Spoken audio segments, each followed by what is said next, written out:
Bom, vamos lá, meus queridos. Quinta-feira, na verdade, sexta-feira, né? Já que são 00h06 aqui em Curitiba. Um frio, mas eu estou protegido pela jaqueta feita aqui na Facção Brasil, no container de costura, que a Joicinha, a Juscelene tocam, a dona Zilda, nossa costureira, minha querida amiga, produziu e essa ela me deu. Linda, estou quentinho aqui em Curitiba. A ideia hoje, escrevemos aí na legenda Doa-te, é nessa nossa busca, né, por autoconhecimento, né, autodescobrimento, aqui no grupo Ciência do Espírito, onde a gente também vai livremente, não só nesses vídeos, né, mas podendo trocar ideias, né, posts com alguns avanços que possam haver na área da ciência e que apontem numa direção que na lógica da filosofia espírita já se acredita, já se crê, não só na filosofia espírita, mas em muitas das filosofias ou pensamentos orientais e muitas outras terapias alternativas que nós temos na área de saúde, né? Que aqui e acolá pinçam conhecimentos, né? E quando a ciência vai avançando em direção à comprovação ou não destes, nós vamos ampliando ainda mais a nossa descoberta e a autodescoberta. Falando nisso, a proposta de abrir sempre com Leon Denis, que nos inspira na obra O Problema do Ser, do Destino e da Dor. É dali que pensamos sempre situações de Leon Denis para poder refletir sobre elas. E ele abre, vou me permitir lendo aqui, dizendo o seguinte, não abre o livro, né, mas um trecho que nós extraímos de Leon Denis para abrir. Minha vontade chama-me para frente, sempre para frente. Cada vez mais conhecimento, mais vida, vida divina.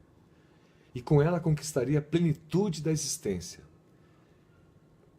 Construirei para mim uma personalidade melhor, mais radiosa e amante. Saí para sempre do estado inferior do ser ignorante, inconsciente do seu valor e poder. Afirmo-me na independência e dignidade de minha consciência. E estendo a mão a todos os meus irmãos, dizendo-lhes: despertai do vosso pesado sono, rasgai o véu material que vos envolve, aprendei a conhecer-vos, a conhecer as potências de vossa alma e a utilizá-las. Todas as vozes da natureza, todas as vozes do espaço vos bradam: levantai-vos e marchai, apressai-vos para a conquista de vossos destinos. Leon Denis escreve de maneira poética em toda a sua obra aí: levantai e marchai, apressai-vos para a conquista dos vossos destinos, a nossa conquista, né? Então não é, de fora para dentro, né? Eu vou esperar as situações acontecerem, melhorarem, para que eu faça isso ou aquilo, ou tome essa ou aquela decisão. Não, não é. É eu fazer isso ou aquilo, tomar essa ou aquela decisão, para que as coisas à minha volta possam melhorar e eu dinamizar o ambiente à minha volta. Se hoje o ambiente em volta não nos é favorável, não é a espera de um ambiente melhor que é exatamente o nosso destino. O que ele diz é: apressai-vos para a conquista dos vossos destinos. Portanto, é uma postura nossa, uma atitude, e hoje nós vamos trabalhar um desses aspectos, né? Um exemplo, uma tentativa, que pode fazer com que o ambiente à nossa volta se modifique. São as histórias de mãe, essas histórias carinhosas, né? De que no incêndio na floresta, os animais todos correndo, fugindo do incêndio, e um passarinho vinha e pegava uma gotinha d'água numa poça, ia lá e jogava no incêndio. Voltava, nadava, pegava uma gotinha e jogava no incêndio. E os animais passando dizendo: escuta, passarinho, você não vai apagar o incêndio, né? Ainda mais assim, de gota em gota. E a resposta dele foi: bom, não sei, mas a minha parte eu estou fazendo. O destino, o passarinho estava fazendo ali o dele, né? Nesse exemplo de mãe, né? Uma frase de Jesus que está em Mateus 25:40 diz assim: digo a verdade, o que vocês fizerem a algum dos meus menores irmãos, a mim o fizeram. Nessa lógica cristã, e aqui então pensando na frase de Jesus, por isso a citação de Mateus, essa nossa vontade de fazer algo para alcançar o nosso destino, na verdade fazer o nosso destino, nós linkamos com essa frase aqui, que esse fazer, quanto mais nós fizermos pelos menores dos irmãos, esse aqui menor não é o sentido de a gente se dedicar à educação a crianças, né? Menor no sentido, são as pessoas todas que estão padecendo. Podem ser maiores que vocês ontem, maior do que a gente ontem, e é menor hoje, porque sofre uma dor terrível. E se a gente puder ajudar a consolar, a atenuar, é a mim que estarão fazendo, nesse sentido que é o próprio Cristo. Quer dizer, a lógica cristã é amar o outro de tal forma que, ao fazer isso, a gente entende a lógica do amor do próprio Cristo. Que é amar sem esperar alguma coisa específica ter de volta, amar sem esperar o reconhecimento. Aliás, esse é um dos grandes aprendizados na Revista Espírita, que nossos companheiros também nos cederam, né? Os amigos do Rio de Janeiro que nos cederam as obras do Leon Denis. Há uma série de estudos sobre a vida em outros planetas, para aqueles que acreditam, ou pelo menos querem estudar nesse ponto de vista. E algumas observações são sensacionais, porque dá a impressão que lá tem todos os famosos que já fizeram bem. Né? E não é exatamente assim, tem tantos desconhecidos, e que são tão anjos, espíritos que alcançaram níveis notáveis de inteligência e bondade.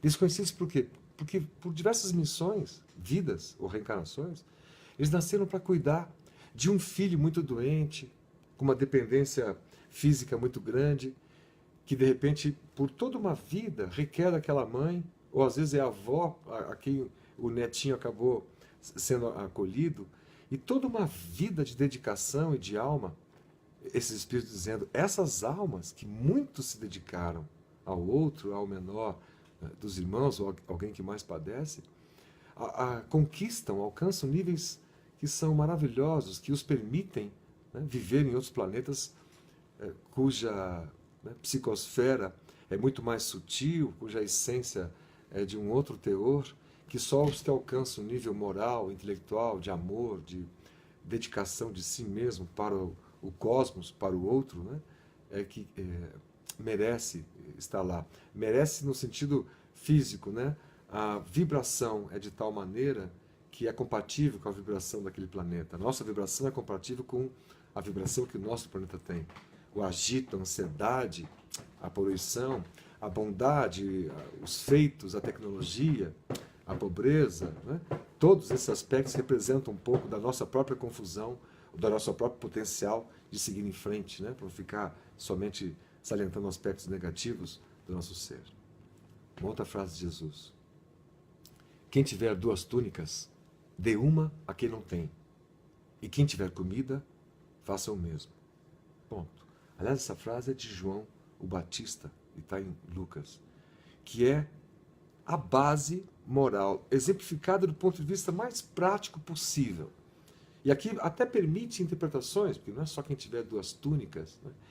Quem tiver uma maior capacidade, distribua isso para alguém que ainda está adquirindo. Quem tiver um conhecimento, compartilhe. Quem souber fazer a receita de um prato de comida e puder ensinar numa ONG, para que eles possam servir, que seja nutritivo, gostoso, saboroso. Quem tiver um conhecimento nas matemáticas, que possa ajudar a lição de matemática das pessoas que têm dificuldade em todas as esferas sociais, especialmente naquelas que têm menos acesso, como são as escolas e bairros de periferia, e assim por diante. Essa lógica da vida e estou aqui linkando com a inspiração de Leon Denis, de a gente fazer o próprio destino. Né? Essa evolução e essa caminhada em nome do amor, uma frase de Allan Kardec que está na conclusão do Livro dos Espíritos.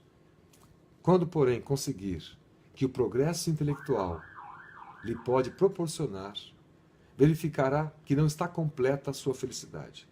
O progresso intelectual, que é fundamental, é o que vem primeiro para que nós tenhamos com conhecimento a capacidade de aplicá-lo na situação do dia a dia, e entre as dúvidas, fazer decisões, optar e experiências de vida, e aprender com elas, aprender com os erros e aprender com os acertos, mas só a experiência do desenvolvimento intelectual não nos dará plenitude, não estará completa a nossa felicidade, como diz Kardec.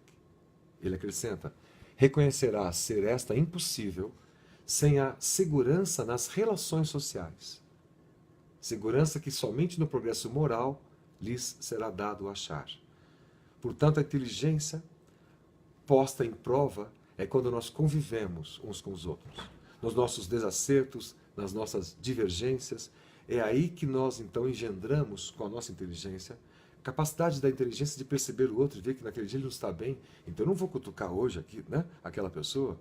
E esse progresso moral que advém, portanto, a partir dessas decisões da convivência, em que você ama, perdoa, ama profundamente, porque a inteligência está lhe ensinando que a melhor forma de viver, a mais saudável forma de viver, é, diante das dificuldades que nós temos no dia a dia, e que são normais e naturais, que nós não nos permitamos ficar ou escolher o caminho da própria vibração negativa, de angústia, de raiva, de vingança, de acúmulo, né? De cisão, de ódio, de pessoas que não conseguem perdoar, não conseguem esquecer, traumas que alimentam, né? Traumas que não cicatrizaram porque são alimentados. Quando se fala disso, vem todo o peso ainda da emoção que a própria história causa, né? Portanto, o progresso intelectual é não somente um passo, é o passo que tem que ser dado. Não quer dizer que devamos obter o progresso intelectual só através dos estudos, né? Aparentemente, não é a instrução, o nível de instrução que nos dá a nossa capacidade intelectual. Nós temos crianças nas comunidades que, em função de que são espíritos milenares, nascem com plena ou muito acima da média capacidade intelectiva, né? E subaproveitada nas condições das oportunidades que não lhes são dadas, né, nessas situações. Allan Kardec comentando uma questão 613 de O Livro dos Espíritos, e vamos linkando uma leitura aqui na outra.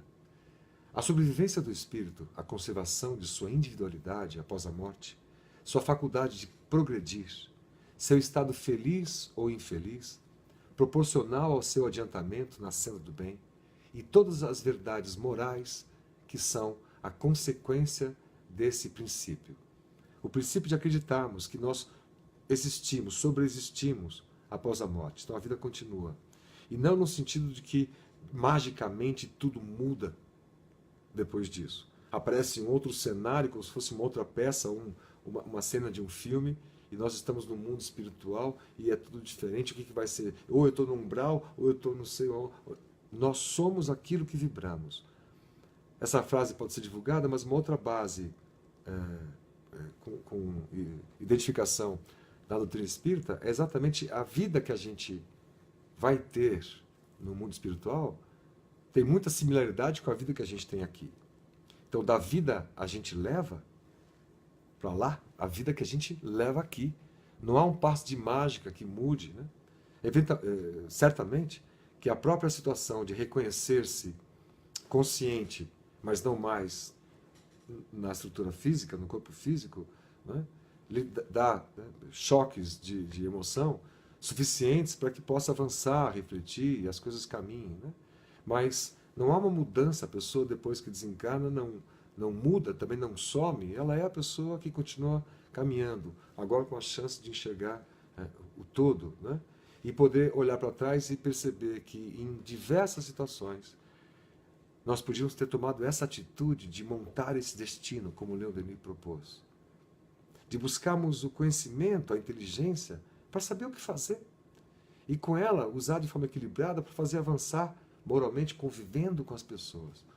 É esse o teste que às vezes a gente reprova, né? Com alguém não conseguimos conviver, com outro acabamos bloqueando, como a gente costuma dizer, né? Ah, não consegui ali, eu vou ter que deixar esse assunto para depois, porque não consigo agora, mas sempre de preferência esgotar todas as tuas energias no sentido de caminhar com o outro, com os outros, né?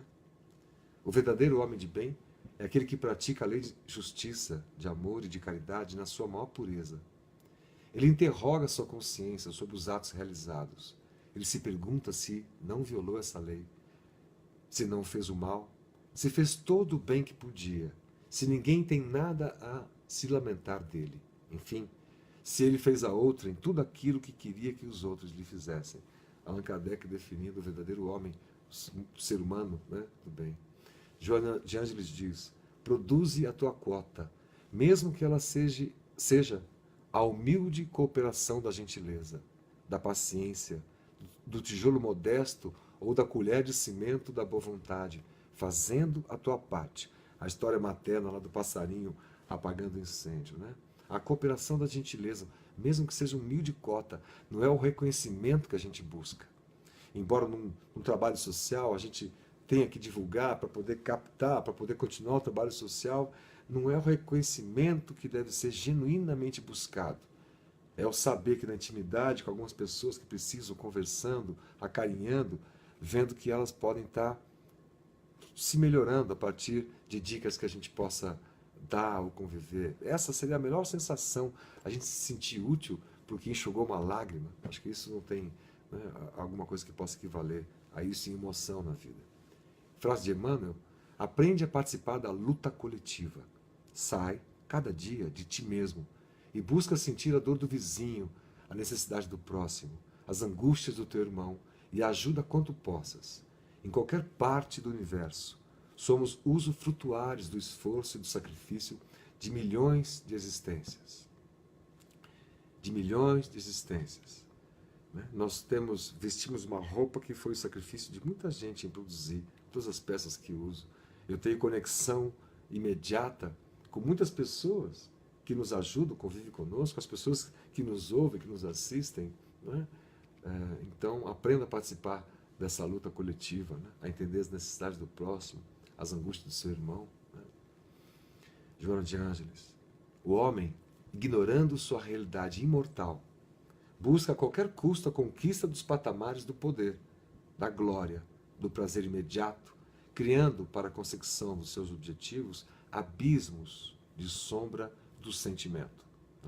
A busca do ter, ou de posições, ou de reconhecimento, ou de likes, brincando nesse sentido da vaidade, do mundo das celebridades, que é baseado nisso que seus preços dos posts são dados para as empresas, para que eles influenciam muita gente. Isso gera, à frente, abismos de sombra do sentimento, porque a pessoa não aprendeu a amar e ser amada genuinamente,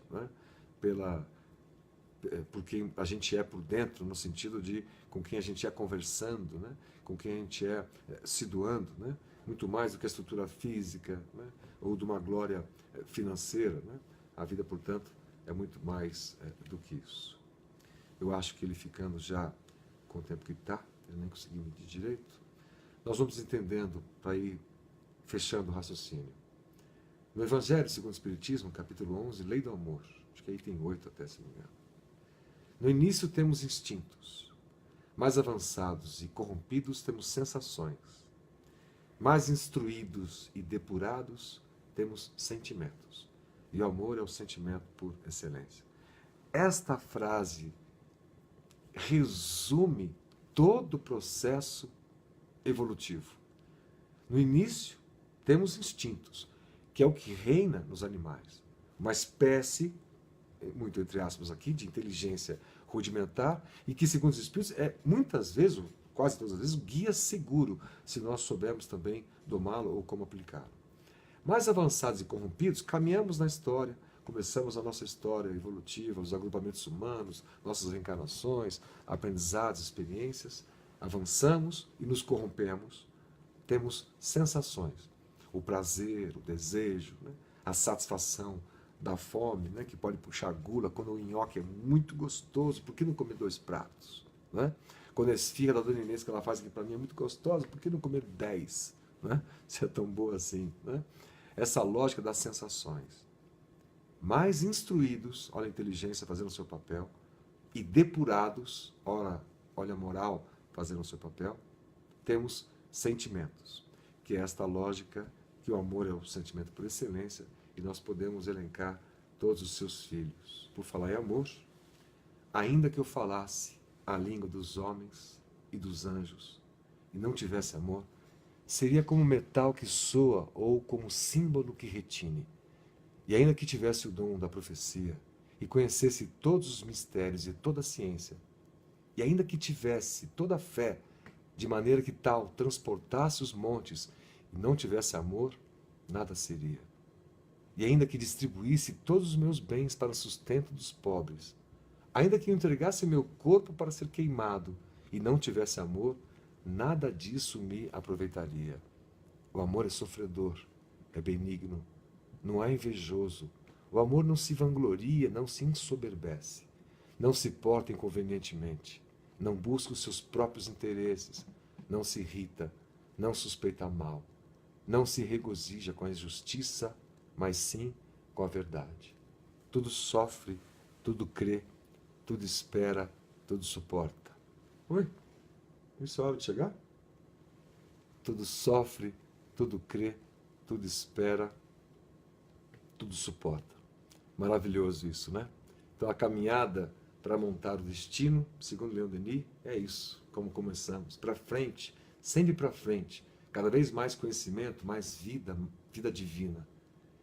E com ela conquistarei a plenitude da existência, construirei para mim uma personalidade melhor, mais radiosa e amante.